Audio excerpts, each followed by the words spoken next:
আমার মনে হয় যে সফলতার থেকে আমি অনেক দূরে। আমি একান্নবর্তী পরিবারে বড় হয়েছি। ভীষণ রকম সহায়তা করেছে সবাই।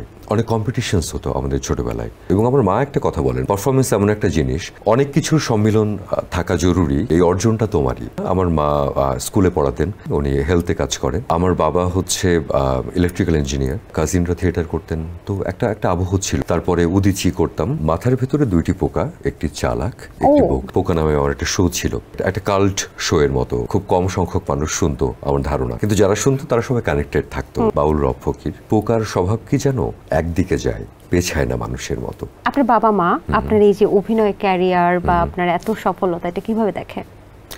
সফলতা কিনা জানি না, আমার মনে হয় যে সফলতার থেকে আমি অনেক দূরে। সেটা পেতে হলে আরো অনেক কাজ করতে হবে, অনেক পরিশ্রম করতে হবে। তবে ছোটবেলা থেকে আমার বাবা মা এবং পুরা, আমি একান্নবর্তী পরিবারে বড় হয়েছি।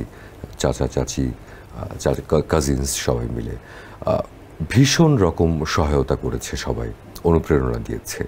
আমি অনেক ছোটবেলায় থিয়েটারে ইনভলভ হতে পেরেছি শুধু আমার কাজিনরা ইনভলভ ছিল বলে।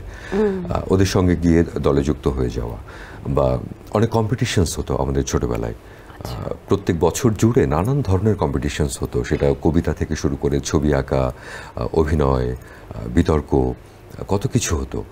তো সেসবে আমরা পার্টিসিপেট করতাম, ছোট ছোট থিয়েটারের প্রোডাকশন করতাম, এবং সব কিছুতে এখন যেরকমভাবে উৎসাহিত করে তখন একইভাবে করতো। এবং আমার মা একটা কথা বলেন, মা বলেন যে পারফরমেন্স এমন একটা জিনিস যে এটাতে অনেক কিছুর সম্মিলন থাকা জরুরি, কিন্তু তোমার পারফরমেন্সটা এটা তোমারই, এই অর্জনটা তোমারই।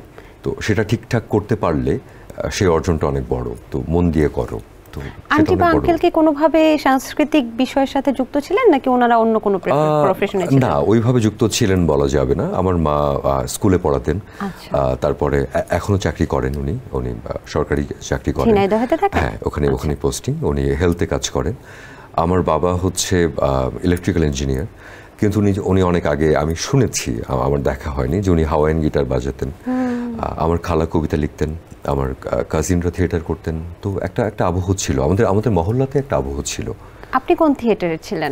আমি একদম শুরু করেছিলাম গণশিল্পীতে। তখন আমার বোঝার বয়স হয়নি। আমার কাজিন গণশিল্পীতে ইনভলভ ছিল। তখন ওদের প্রোডাকশনে একটা ছোট্ট একটা বাচ্চার ক্যারেক্টার লাগবে, তো আমি গিয়ে যুক্ত হয়ে গেলাম। তারপরে উদিচি করতাম। উদিচি একটা সময়ের পরে আমাদের এলাকায় কার্যক্রম বন্ধ হয়ে গেল একটা ইনসিডেন্টের পরে যশোরে। তখন আমি অনেক ছোট, আই ক্যান রিমেম্বার দ্যাট। তারপরে বিহঙ্গ নামে আমাদের একটা দল, সেটা এখনো আছে। আমাদের করা নাটকগুলো এখন করে আমাদের পরবর্তী প্রজন্ম, বা ওরা নতুন কাজ করে। দে আর স্টিল ডুইং ইট।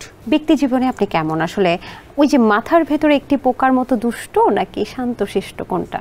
না, মাথার ভেতরে দুইটি পোকা, একটি চালাক, একটি বোকা। দুইটা পোকা ছিল? একটি চালাক, একটি বোকা। রব ফকির, বাউল রব ফকির। রব ভাই একবার একটা কথা বলেছিলেন আমাকে।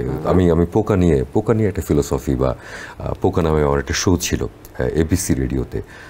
সেটাতে একটা কাল্ট শো এর মতো, মানে এটা খুব কম সংখ্যক মানুষ শুনতো আমার ধারণা, এবং কিন্তু যারা শুনতো তারা সবাই কানেক্টেড থাকতো, বা কি জানি একটা বন্ডিং ছিল।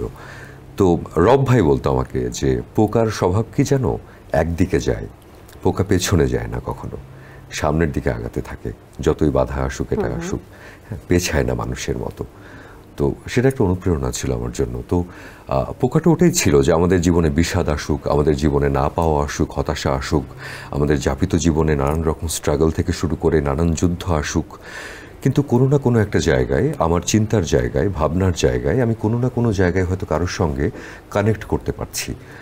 মনে হতে পারে যে আমার ইমোশনাল সাপোর্টের জন্য হলেও কেউ আছে কোনো একটা জায়গায়, বা আমি একা না, আমার মতো মানুষ, আমার মতো পাগলা মানুষই হয়তো অন্য কোথাও কেউ একজন আছে।